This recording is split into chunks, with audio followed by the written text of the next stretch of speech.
নুপুরের দাম 1000 টাকা হলেও তার স্থান পায়ে, আর টিপের দাম 1 টাকা হলেও তার স্থান কপালে।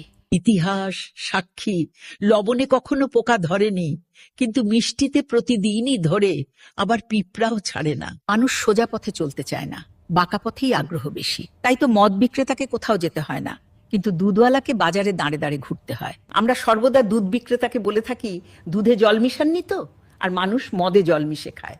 আজ পর্যন্ত মানুষকে এতটুকুই চিনলাম।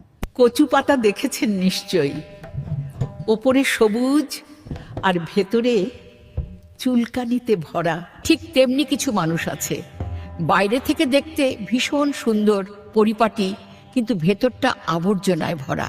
সাপ দুধ খেয়ে বিষ উগরে দেয়, আর গরু ঘাস খেয়েও দুধ দেয়। সুতরাং দোষটা খাবারের নয়, পার্থক্যটা স্বভাবের কাজে। নিজের যোগ্যতা নিয়ে কখনো অহংকার করবেন না। মনে রাখবেন, পাথর কিন্তু নিজের ওজনের জন্যই জলে ডুবে যায় যারা। কি আজব দুনিয়া জানেন, যার চোখে ঘুম আসে তার কাছে ভালো বিছানা নেই, আর যার কাছে ভালো বিছানা আছে তার চোখে ঘুম নেই।